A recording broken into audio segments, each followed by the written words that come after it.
Monsieur le Président, Mesdames et Messieurs, permettez-moi tout d'abord de vous dire que je suis fière et heureuse de représenter l'agglomération d'Agen à cette rencontre du prix national art urbain 2013.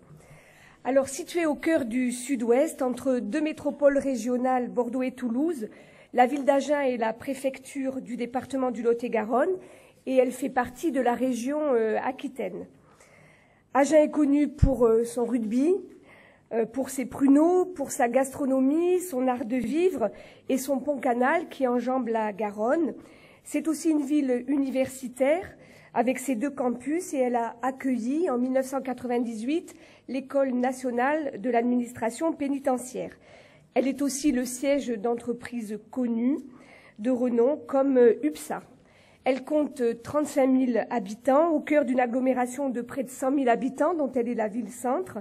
L'agglomération est composée de 29 communes, à la fois rurales et plus urbaines, toutes unies et solidaires et qui ont su garder leur identité propre.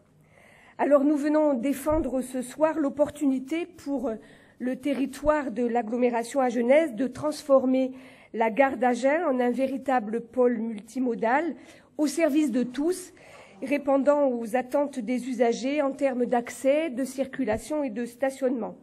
Permettez-moi de vous dire que la gare d'Agen est la deuxième gare d'Aquitaine avec un flux de près de 1 200 000 voyageurs par an, qu'elle est située en centre-ville, idéalement placée à proximité de deux axes structurants de la ville, que sont le boulevard de la République et le boulevard Carnot, et à proximité également du cœur historique.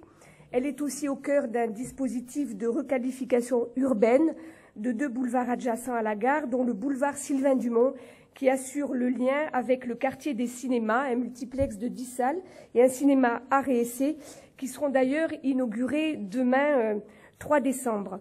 Et elle est aussi à proximité d'un parking de 550 places. Alors une gare du XXIe siècle, c'est une gare qui n'est pas seulement un point de départ et d'arrivée des trains, c'est un espace de vie, c'est un centre névralgique qui permet d'emprunter d'autres modes de transport que le train, qui assure et améliore les échanges et les liens entre les différents modes de transport, que ce soit le train, les bus, les taxis, les vélos et la marche à pied, et qui favorise aussi le développement de déplacements doux et de transports en commun. Alors, au moment où l'agglomération d'Agen a mis en place un nouveau réseau de transport urbain sur l'ensemble des 29 communes, il est également important de souligner que ce projet a fait l'objet d'une concertation très large avec 4 des 23 conseils de quartier, avec les commerçants et avec tous les acteurs du monde du transport. Le coût total du projet s'élève à 13 millions d'euros TTC. Les travaux ont démarré le 10 janvier 2012 pour une livraison à la fin de l'année 2013 et une inauguration prévue le 30 janvier 2014. Alors ce projet a été bien subventionné. Il a pu se concrétiser grâce à ses financeurs et il a notamment, il est important de le souligner, obtenu une subvention de l'Europe pour un montant de plus d'1 800 000 euros.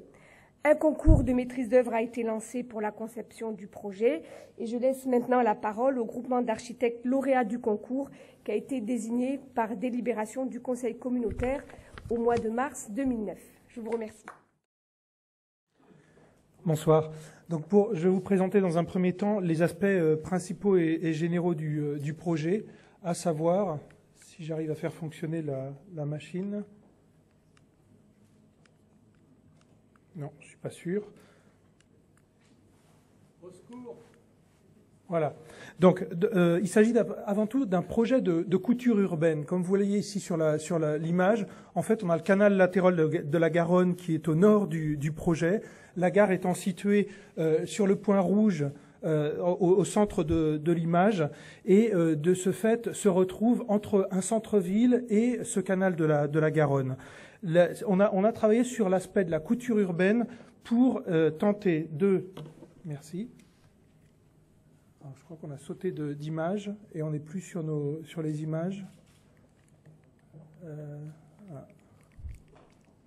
Non, on ne doit pas être sur les bonnes images. Donc, le projet est un projet qui s'est basé sur, disons, la volonté de recoudre les quartiers entre eux, c'est-à-dire de permettre que le centre-ville ait un rapport avec la gare faciliter, et d'un autre côté, la possibilité de s'étendre, notamment sur la partie est, qui est sur la droite de cette image-là, d'un pont à l'autre, de manière à ce qu'à terme, il y ait un quartier complet qui soit créé dans cet ensemble-là. C'est un ensemble qui permet de relier les équipements majeurs dont on a parlé auparavant, les cinémas, le pôle d'échange multimodal et les nouveaux quartiers futurs sur le secteur. Si on regarde un petit peu plus en détail, en fait, ce projet met avant tout le piéton au cœur de l'ensemble, avec l'idée comme quoi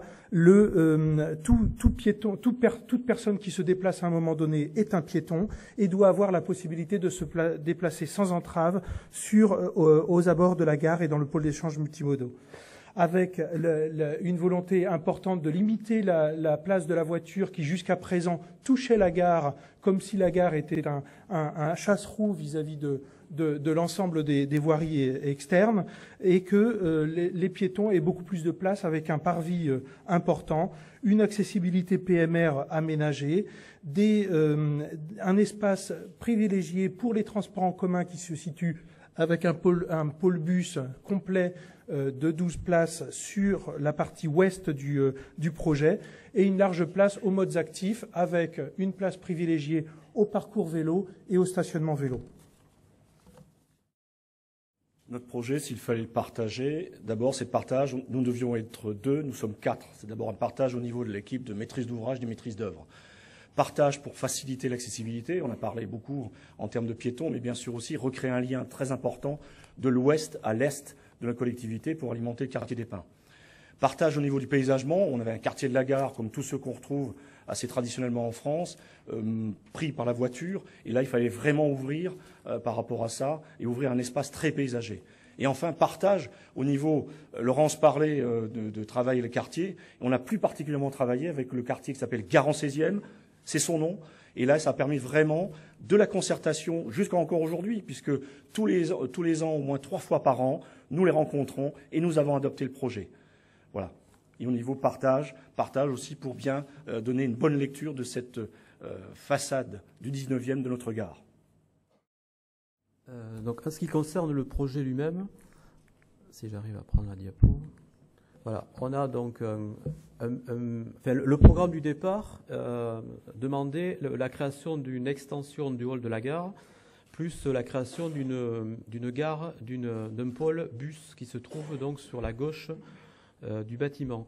Donc le projet a été de présenter donc une grande verrière qui mettait en avant et en valeur le bâtiment de la gare elle-même, dont on voit donc l'image principale.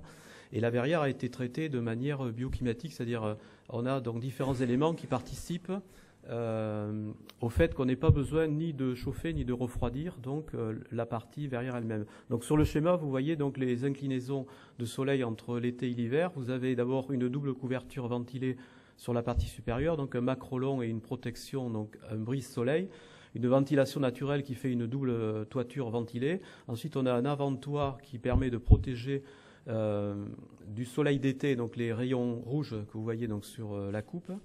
Et ensuite, vous avez donc l'inclinaison d'hiver qui permet, par la faible profondeur de la casquette, en fait, de laisser largement rentrer ce soleil. Donc la verrière est orientée entièrement côté sud, et on récupère donc ce soleil d'hiver pour réchauffer la verrière donc en hiver.